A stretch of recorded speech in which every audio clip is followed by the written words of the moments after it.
Today we're going to talk about the movies. We need to ask the big picture questions, such as what purposes movies serve for us today, compared to what their earlier intent was. How strong an impact does the U.S. film industry have on our society and culture, in our country and in others, and where the film industry may be headed in the future.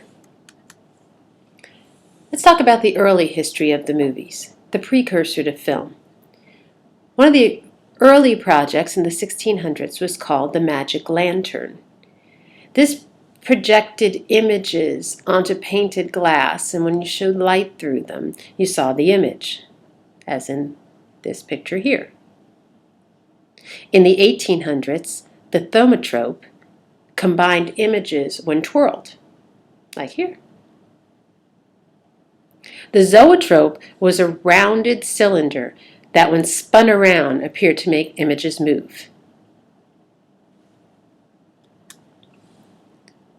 Muybridge was the first to actually take photographic images and repeat them to create a moving image in 1880.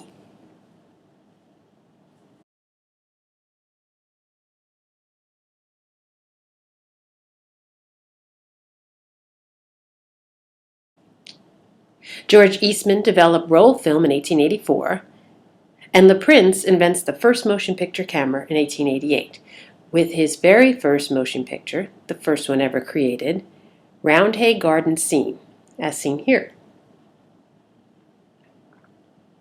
And then Goodwin created celluloid in 1889. So the earlier developers developed the film and laid the groundwork for the entrepreneurial stage.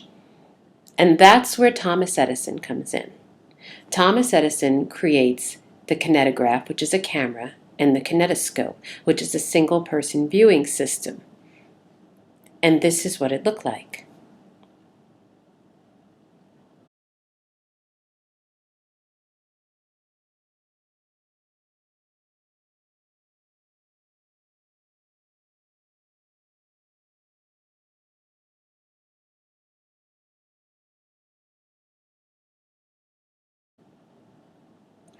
Now, during this same time, the Lumiere brothers in France were creating the cinematograph, which was a camera combined with film and a projection system. And they created the first film, Arrival of a Train.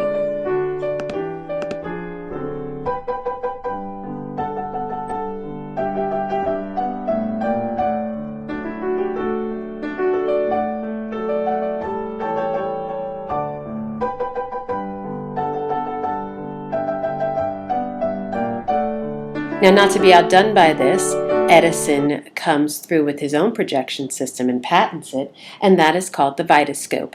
And this is not only one of the first Vitascope projections, but it's the first on-air kiss.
The next stage of movie history takes us from the entrepreneurial to the mass media stage, and this was the narrative film.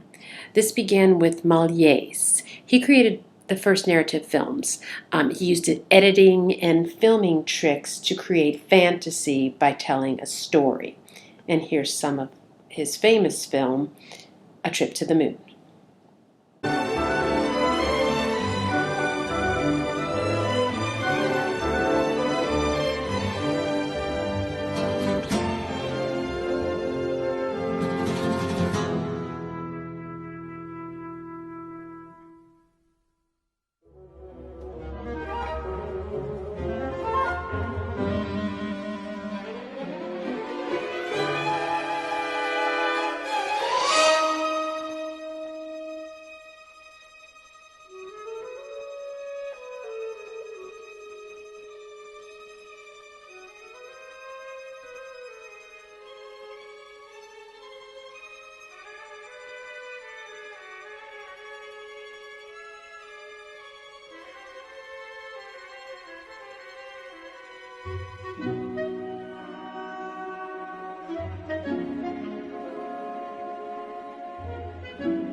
The first American filmmaker to adopt Méliès's innovation of narrative film was Edwin S. Porter. He shot narrative scenes out of order, and then he reassembled them in editing to tell a story. Here's some of his most famous film, the 1902 The Life of an American Fireman.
Among the first to try his hand at controlling the movie business and reap its profits were Thomas Edison, who formed the Motion Picture Patents Company, which was called the Trust, in 1908. This cartel was U.S. and French film producers who pooled their technology patents together and worked with George Eastman, who agreed to supply stock footage to only Trust-approved theater companies. However, there were a few independents that didn't like the terms that the Trust had to offer, so they abandoned film production in New York and New Jersey, and they moved to Hollywood. Among these were Adolph Zukor of Paramount Pictures and William Fox of 20th Century Fox. Film companies realized that they could fight the Trust and control the film industry through vertical integration. The three pillars of vertical integration are production, distribution, and exhibition. If the company could control all three of these aspects, they controlled the business. One way of gaining this control was through the studio system.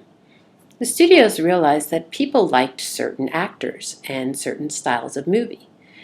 They wanted to have a choice of their actor, directors, cinematographers for a particular film. So they signed these actors and directors and cinematographers and cameramen to exclusive contracts. So they controlled them, all of the talent in the industry. Pooling this talent rather than the patents was an ingenious tactic by the studios.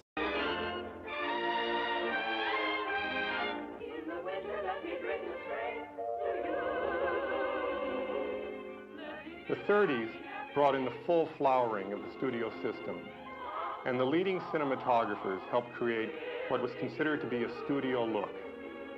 There was the gloss of Paramount, a harder edge look that Warner Brothers was noted for, and the glamour that we associate with MGM.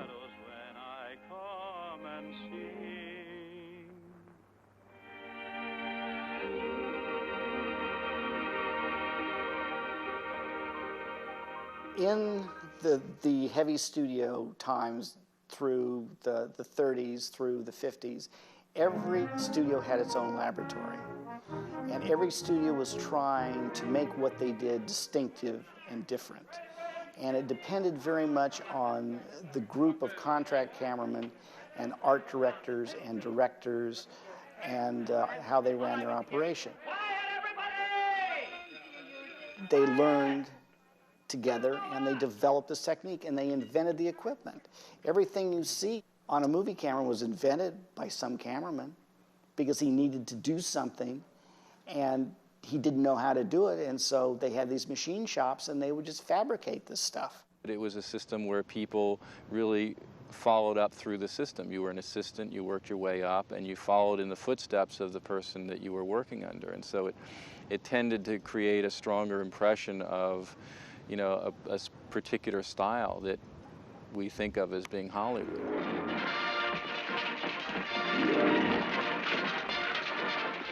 It was no joke. You finished on a Saturday night, and Monday morning you started a different picture sometime with Sunday to read the script. I mean, they kept you working. You were paid a very good salary, but you didn't get to goof off, and it was only on the very biggest pictures where you might have a long period of testing.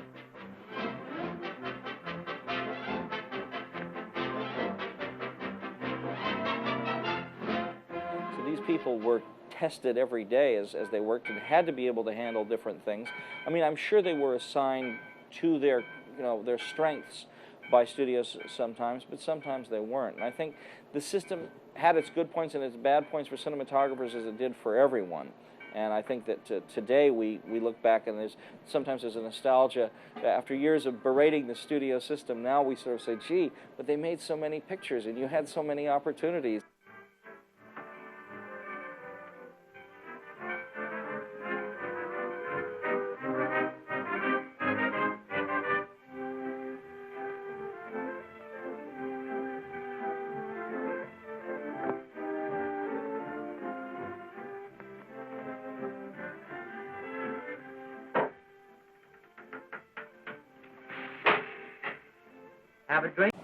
In the distribution area, studios developed something called block booking.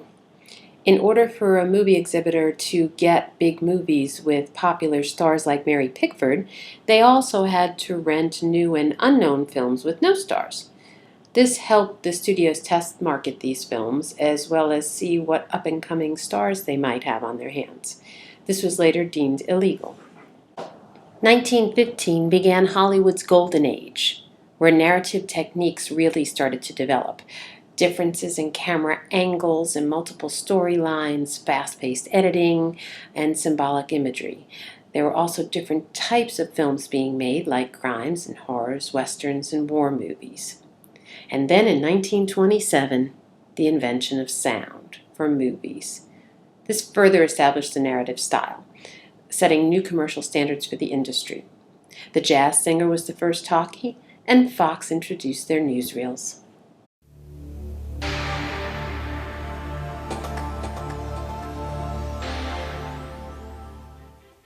October 1927, Hollywood spawns a living newspaper when a newsreel with sound is premiered in New York. Fox Movietone News is the first to marry sound to a newsreel, and only 3 weeks after the opening of The Jazz Singer, the world's first feature talking picture. MGM, United Artists, and Paramount quickly seek licensing from the Victor Talking Machine Company, even though movie mogul Joe Schenck is still calling talkies just a fad. Setting sound to picture makes the newsreel a movie house fixture destined to become the new eyes and ears of the world. During this golden age of Hollywood, the Hollywood narrative really took form, with recognizable characters and clear plots, and the beginning of the use of special effects. Another area that became very important was the Hollywood genre, to label the film or film style.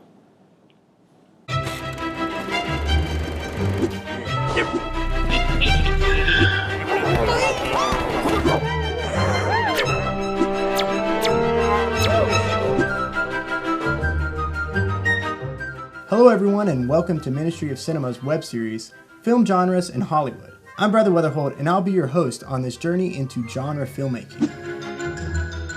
In this series, we will discuss what genres are, what they mean, and why they are important to the history of Hollywood. To do this, we've chosen 5 prominent genres over the last 100 years of cinema. These genres are the Western, crime or gangster films, war films, comedies, and science fiction films. In each episode of this series, we focus on one of those specific genres. But before we do, we must first ask, what is a genre? The word genre comes from the French word meaning kind or type. Before it was applied to film, genre played a crucial role in literary theory. It wasn't until around 1910, when Hollywood's film production began to outpace demand, that genres became important to differentiate films. This differentiation marks the rise of cinema. And though genre filmmaking took place all over the world, it was Hollywood who was able to exploit this the most. So what does genre filmmaking mean for today? What roles does it play? Well, genres primarily influence 3 facets of industrialized film. First, production. Second, distribution. And third, consumption or viewership of that film. Beginning with production, genres provide a framework for production decisions. Generic standards give production teams an easy template for rapid turnover of quality products. Screenwriters have an easy time developing characters that follow certain stereotypes. Casting directors can quickly find actors who fit well-defined body and personality types. These conveniences quickly became necessities since studio financing relied on the audience's predictability in accepting these genre films. Distributors can lump audiences based upon what movies they liked or what movies they've seen in the past. For instance, if audiences turned up in great numbers to a previous Western film, the distributor has a basis to predict what the audience turnout might be for the next Western film. And finally, genres make it easy for audiences to select which movie they want to go see. Audiences are more likely to go see the movie that's part of a genre they're familiar with. This bias towards genres they like or genres they've seen in the past makes it easy for studios to gauge which films will be successful and gauge which films are worthy of greenlighting. For a genre to become familiar to an audience, it must have a standard set of conventions and rules. These establish kind of a language for the genre. For instance, the Western communicates in a language of cowboys, Indians, and wild frontiers. Not only are genres of great interest to studios, genres are also important elements of film theory. Generic conventions, according to some anthropologists, satisfy society's desire for ritual. This repeated imagery and emotion and ritual provides a solution to the contradictions that everyone faces in real life. Other theorists argue that generic films are instruments of ideology. Instead of watching a film with a service meaning, the audience is actually lured into accepting an agenda of a vested interest group. At its most obvious, for example, war films might paint a propagandistic message. Or even more subtly, Westerns may validate the atrocities of Manifest Destiny. At any rate, genres satisfy many roles for cinema. For the studio, it saves time and money. For distributors, it provides an easily marketable film to the audience. For the audience, it eases the decision-making process when selecting a film to watch. And for culture, genres provide us with rituals as old as society. Another important distinction of the golden age of cinema was the creation of Hollywood authors. These are directors who have a specific style or interest. The director is the author of the film. Early greats include Alfred Hitchcock and Howard Hughes. Later on, icons of film like Brian De Palma, George Lucas, Martin Scorsese, Steven Spielberg, and then even later than that in the 80s and 90s, Tim Burton, Quentin Tarantino. The list goes on and on. As you might notice, most of these are white males, and that is very common in this industry. There have been very few women who have been recognized as great directors. They're moving up, and African Americans and Native Americans are struggling to be recognized. Alternatives to the big budget Hollywood films are foreign films, which are a small percentage of the films seen in the U.S. About 2% of the American public really watch foreign films. Documentaries, these are non-commercial films, usually requiring grants. Cinema verite, which is man-on-the-street cinema, meaning asking questions, getting answers, handling controversial subjects. And then there's the independent film. Independent film are not connected to Hollywood or the big-budget studios in the beginning. They're created on shoestring budgets for smaller audiences, and then once they are deemed more successful, usually the big studios come in and grab them up. In the late 1940s, the Hollywood studio system began to transform.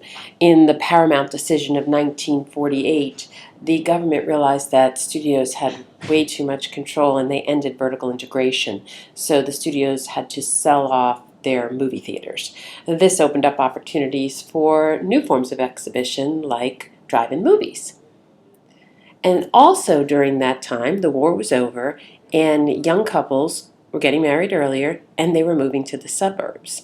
And this caused some issues for the movie industry because the movie theaters were all in the city. And then came television, and that kept America at home. So television changed the movie industry in many ways.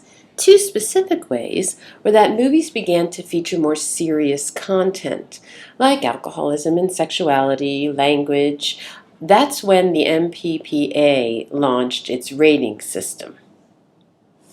In the early days of film, producers realized that sex and violence sells tickets, just like Spring Breakers today.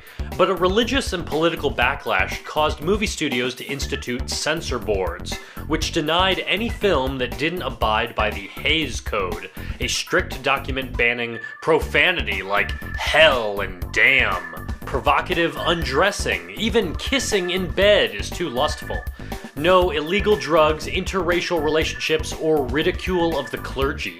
After 35 years, Americans no longer wanted to censor these kinds of films. The 1966 film Who's Afraid of Virginia Woolf is full of sexual content, profanity, and alcohol, but was nominated for 13 Oscars. So the MPAA established a new rating system in 1968. G for anyone, M suggests parental discretion, R restricts persons under 16, and X-rated films for adults only. This new system was voluntary. Films don't have to get rated. But as we know today, films that don't get rated might not get shown in theaters. At the panel, Joan Graves reminded us that the ratings are designed to provide information for parents. That's why an independent board of parents decides the ratings for each film. But often, parents are biased. Joan remembers how many parents wanted Titanic to be rated R. Not because of the hundreds of frozen dead bodies, but because of 20 seconds of nudity. Many dads simply didn't want to have to sit next to their daughters uncomfortably watching that scene together. The PG-13 rating didn't actually even exist until 1984, after a bunch of moderately violent films like Temple of Doom and Gremlins received PG ratings. The MPAA also added the NC-17 rating in 1990 to replace the X rating, which had become synonymous with pornography. Generally, if a film uses the F word 5 times, it'll be bumped up to R. During the panel discussion, Vincenzo Natali, who directed Splice, a film that depicts interspecies sex, talked about receiving an R rating. He was fine with that. He actually was worried about getting an NC-17 rating, which would have decreased his audience. Joan Graves explained that any theme, even interspecies sex, can be depicted in a PG-13 film. It's how it's depicted that determines if it's upgraded to R or NC-17. Film critic Scott Weinberg worries that the MPAA is desensitizing young people to violence. He notes that Mr. and Mrs. Smith shows 75 deaths, and it's only PG-13. But Joan Graves had an interesting response. The MPAA conducts lots of focus groups to continually check what parents are concerned about in films. And for some reason, parents just don't care as much about violence than they do sex and language. Joan told the story of one woman who explained that she knows her kids will eventually have sex, they'll use harsh language, probably mimicking what they see in films, but parents just don't expect their children to be violent, so it's not something they're too worried about seeing depicted in films. Joan also shared that on average, the East and West Coasts are most bothered by violence in film, while Southerners care most about profanity, especially goddamn, and in the Midwest, sex is most concerning to parents. To learn more about the criticism of how the MPAA ratings are determined, you should check out the film This Film Is Not Yet Rated, which is rated NC-17. Another change in Hollywood due to the advancement of television was Technicolor and the advancement of beautiful color. Since television was black and white, having films with beautiful colors brought people into the movies.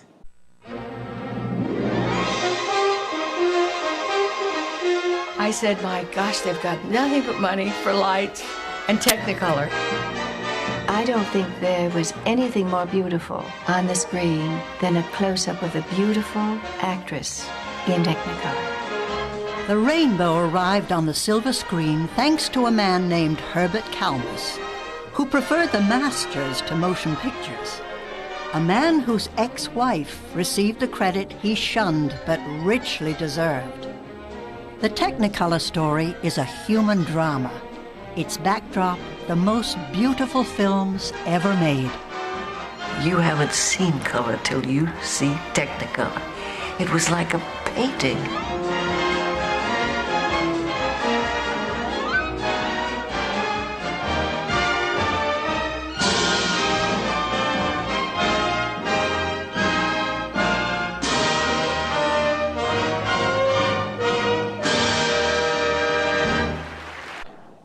Another challenge for the movie business was the advancement of home entertainment through both cable television and, in the 70s, the invention of the VHS.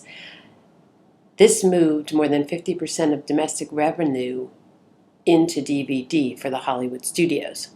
And as DVD sales began to decline, the internet took over, and now streaming video is the way many people receive their home entertainment. Now let's look at the economics of the film business. Money in, according to your readings, the money in is box office sales, DVD and video sales and rentals, and cable and television outlets, including pay-per-view, video on demand, and premium cable channels. Although this is 2013, I found this adds streaming into the mix. So they're about equal. Box office a little bit larger, but then physical Blu-ray, DVD, and rentals, and digital streaming come in a close third. Other ways the movie industry brings in money is through foreign distribution, where studios earn profits from distributing films in foreign markets. Independent film distribution, this is where the independent filmmakers pay the studios to release their films. Licensing and product placement. This is action figures, snacks. Within the movie, they show the product. There's a video on the Moodle PowerPoint that gives you a really great sense of product placement. The money out of the film business comes in several areas. Production, which is the fees paid to the stars, the directors, all the personnel, the cost of special effects technology, and set design and musical score. These can all be very, very costly for the production. Then there's marketing, advertising, and printing costs. Post-production, where the film is edited and sound recording is enhanced. Foley is done, which is adding in special sound effects and sounds that may not be picked up during the filming. Distribution, where they screen the movie to the prospective buyers. Exhibition, getting it into the theaters. And acquisition, buying up other media-related companies. One great thing the digital age has done for the film industry is that digital video is much less expensive to film and edit than 16 or 35 millimeter were in the past. The internet will bring a lot of changes to film. It already has. Streaming of films and downloading of video is going to affect the movie industry for years to come.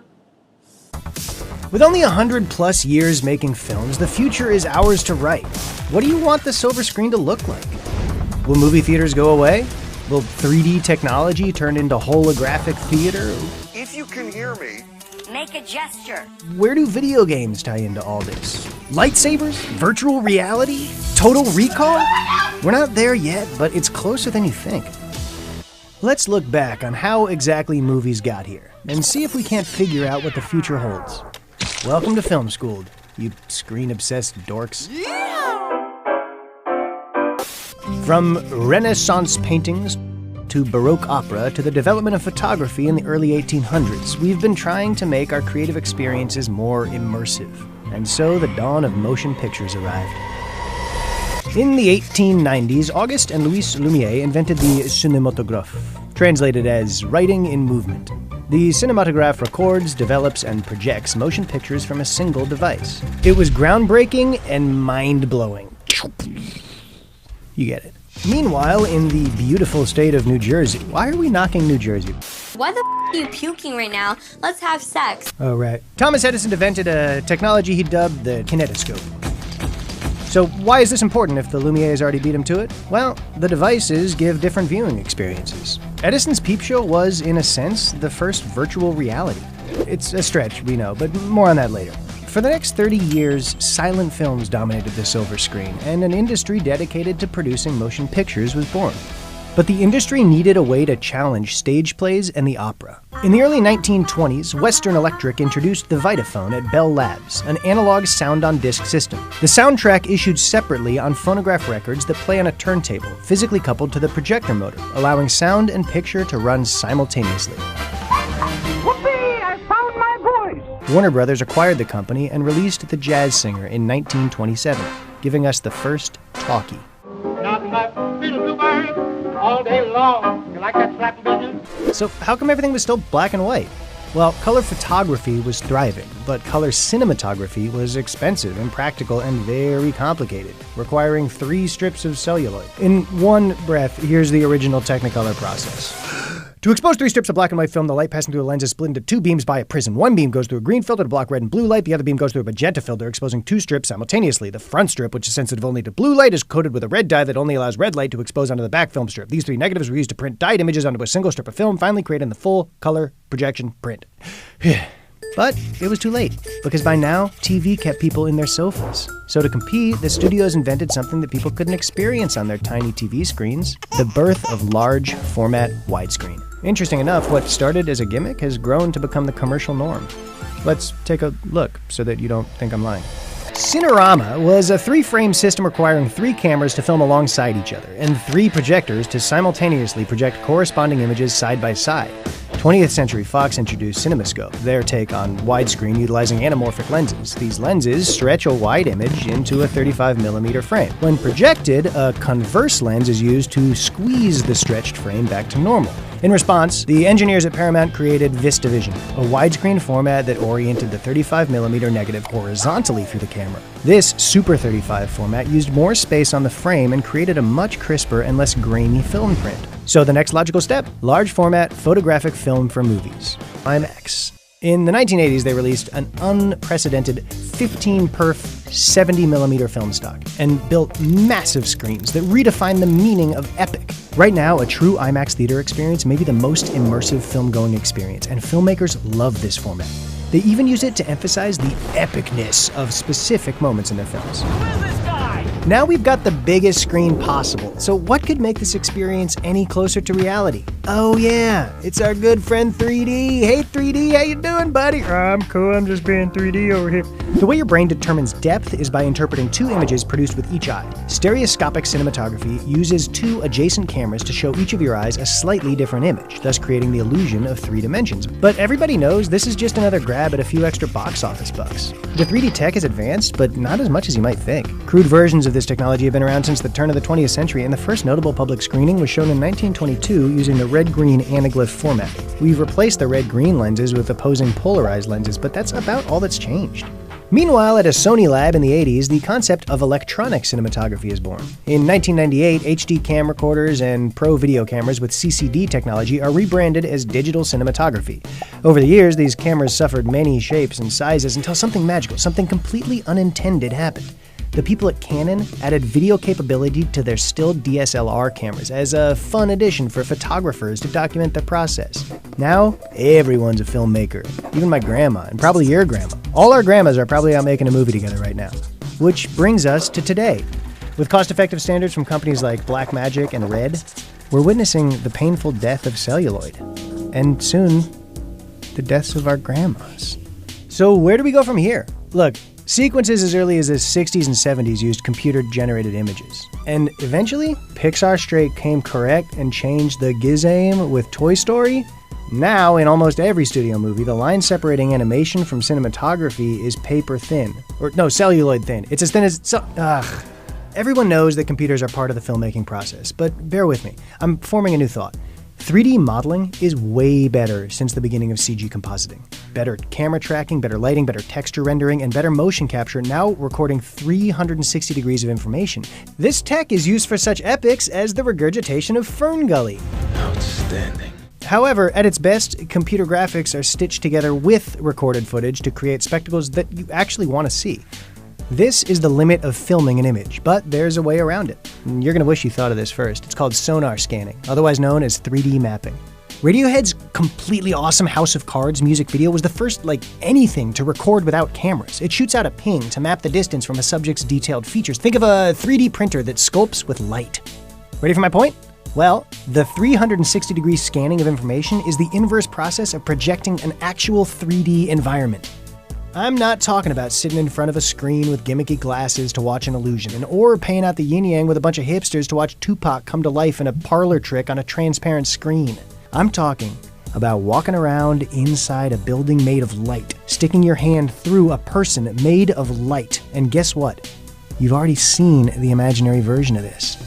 We can capture and create scenes in the third dimension with ZDepth, so what's stopping us from experiencing a three-dimensional projection of this same information? Enter Microsoft Research with a new technology called IllumiRoom, a gaming experience that utilizes Kinect and projector technology to create holodeck-style augmented reality experiences right in your living room. Sure, it utilizes 3D mapping, but there's still 3 projectors.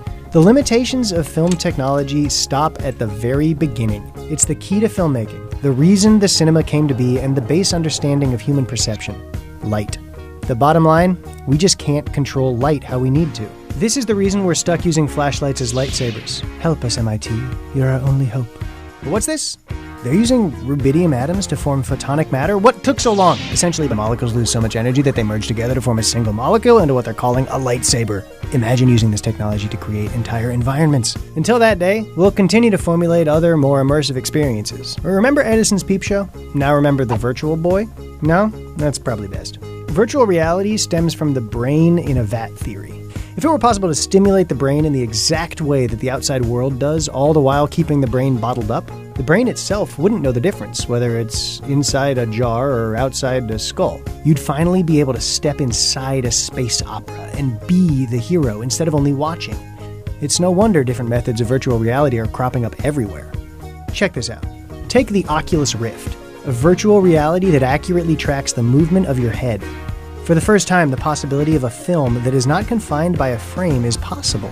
You'll be able to step inside of a movie, or at least in the case of Interstellar, you'll be able to look around wherever you want. Or you could strap an iPad to your head. It's not that much weirder than an Oculus Rift. One day, we'll plug ourselves right into the computer. But don't try that now, because it's actually a sex offense. So I leave it to you. Where do you think we're going? What do you want movies to look like? Let us know in the comments below.